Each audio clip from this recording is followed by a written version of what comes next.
திருக்குறள் அதிகாரம் 3 நீத்தார் பெருமை. குறள் 1.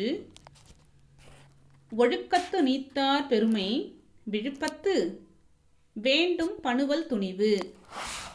பொருள்: நல்லொழுக்கங்களில் நிலை பெற்று நின்று பற்று அறுத்தவர்களின் பெருமையை போற்றுவதே நல்ல நூல்களின் பண்பாகும். குறள் 2. துறந்தார் பெருமை துணைக்கூறின் வையத்து இறந்தாரை எண்ணி கொண்டற்று. பொருள்: பற்று அறுத்தவர்களின் பெருமையை கணக்கிட்டு கூறவே முடியாது.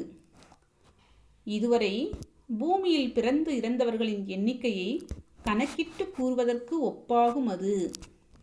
குறள் 3. இருமை வகை தெரிந்து ஈண்டு அறம் பூண்டார் பெருமை பிறங்கிற்று உலகு. பொருள்: நன்மை தீமை இருள் ஒளி போன்ற இருமை பண்புகளின் இயல்புகளை உணர்ந்து அறவழியில் வாழ்வோரின் பெருமையே இவ்வுலகில் மேலானது. குறள் 4. உரனென்னும் தோண்டியான் ஓரைந்து காப்பான் வரனென்னும் வைப்பிற்கோர் வித்து.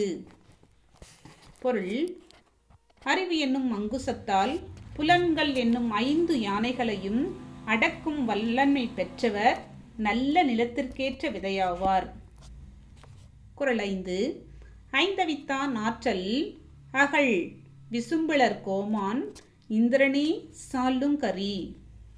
பொருள்: ஐம்புல ஆசைகளை ஒழித்தவரின் ஆற்றலுக்கு இந்திரன் கதையே சிறந்த சான்றாகும்.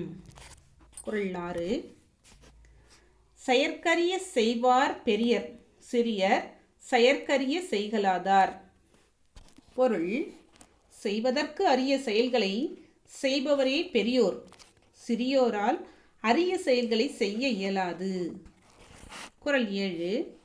சுவை ஒளி ஊர் ஓசை நாற்றமெனும் 5 வகை தெரிவான் கட்டே உலகு.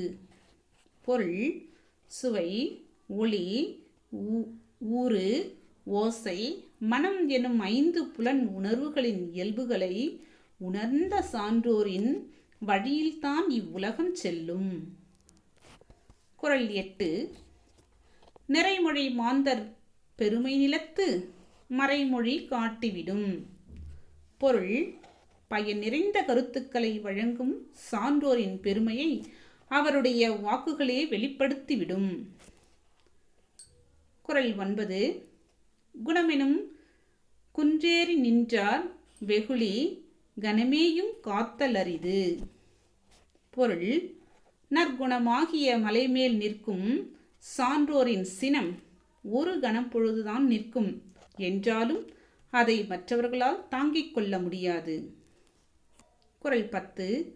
அந்தணன் என்போர் அறவோர் மற்ற உயிர்க்கும் செந்தன்மை பூண்டொழுகலான். பொருள்: எல்லா உயிர்களிடத்தும் அருள் கொண்டு வாழும் அறவோரே அந்தணர் ஆவார்.